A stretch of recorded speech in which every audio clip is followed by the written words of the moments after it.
எங்கள் பார்ட்னர் அதானியை வரவேற்கிறேன். இந்த வாக்கியத்தை பாஜக ஆளும் மாநில அமைச்சர் கூட சொல்லியிருப்பாரா என தெரியவில்லை. ஆனால் முதலாளித்துவத்துக்கு எதிராக செங்கொடி தூக்கும் கம்யூனிஸ்ட் அரசின் அமைச்சர் ஒருவரிடமிருந்து இந்த வாக்கியம் வந்ததுதான் அதிர்வலைகளை ஏற்படுத்தி உள்ளது. இதனை இன்னும் பெரிதாக்கி உள்ளது பிரதமர் மோடியின் உரை. தனியார் பங்களிப்பை வரவேற்று ஒரு கம்யூனிஸ்ட் அமைச்சர் பார்ட்னர் என கூறியிருப்பது நல்ல மாற்றம் என சொன்னதுதான் தோழர்களை சங்கடத்தில் ஆழ்த்தி உள்ளது. சித்தாந்த ரீதியாக பாஜகவை கடுமையாக எதிர்ப்பதும் கார்ப்பரேட் மையத்தை கண்டித்து இந்தியா முழுக்க இடதுசாரிகள் போராட்டங்களை நடத்துவதும் இடதுசாரிகளின் அரசியல் முகமாக இருந்த நிலையில் விழிஞம் துறைமுகத்தை நாட்டுக்கு அர்ப்பணிக்கும் விழாவில் கம்யூனிஸ்டுகளின் பேச்சு பல்வேறு சர்ச்சைகளுக்கு வழிவகுத்திருக்கிறது.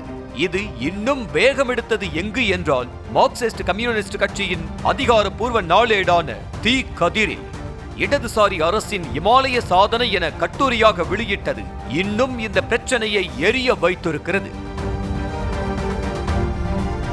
இந்த துறைமுக திட்டத்தில் அதானி சேர்ந்ததற்கு காரணமே காங்கிரஸ் ஆட்சியில் முதலமைச்சராக இருந்த உம்மன் சாண்டிதான்.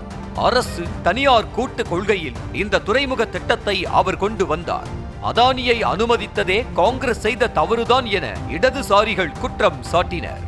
ஆனால் காங்கிரசோ இந்த நிகழ்ச்சியையே புறக்கணித்திருக்கிறது. அதே சமயம் உம்மன் சாண்டிக்கு முன்பிருந்த இடதுசாரி முதல்வரான அச்சுதானந்தன் 2009 நவம்பரில் சர்வதேச நிதி மையத்துடன் போட்ட ஒப்பந்தம் தான் இந்த திட்டத்தில் அதானி இணைய காரணமாக இருந்துள்ளதாக குறிப்பிடப்படுகிறது. அது மட்டுமில்லாமல் கொல்லத்தில் நடந்த கட்சி மாநாட்டில் கேரள பொதுத்துறையை மீட்க அரசு தனியார் கூட்டு கொள்கை வேண்டும் என பினராயி விஜயன் வலியுறுத்தியது ஏன் என்ற கேள்வியும் முன்வைக்கப்படுகிறது. அதானியின் விழிஞம் துறைமுகம் திருவனந்தபுரத்தில் உள்ள சுமார் 80 கிலோமீட்டர் கடற்கரை பரப்பில் வாழும் மீனவர்களின் வாழ்வாதாரத்தை அழிக்கும் என எச்சரிக்கின்றனர் சூழலியலாளர்கள். விழிஞம் துறைமுகத்துக்கான திட்ட மதிப்பீடு செய்யப்பட்டதற்கும் செலவழிக்கப்பட்டதற்கும் உள்ள வித்தியாசம் 1162 கோடி ரூபாய் அதிகரித்திருக்கிறது.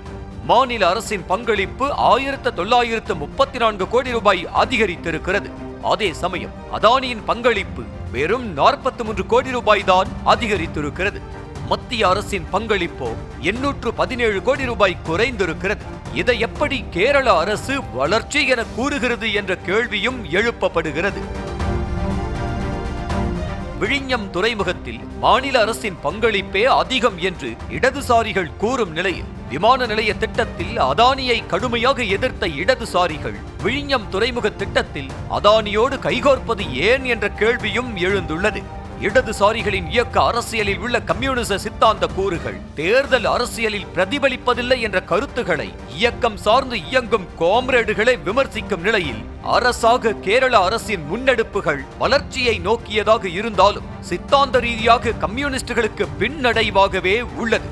இது குறித்து விரைவில் மார்க்சிஸ்ட் கம்யூனிஸ்ட் தரப்பில் முடிவெடுக்கப்படும் என கூறப்பட்டாலும் கட்சி சார்ந்து இயங்கும் இடத்தில் கம்யூனிஸ்டுகளின் செங்கொடி நிறமிழப்பது தர்ம சங்கடமான விஷயம் என்பதே தோழர்களின் மனநிலையாக உள்ளது.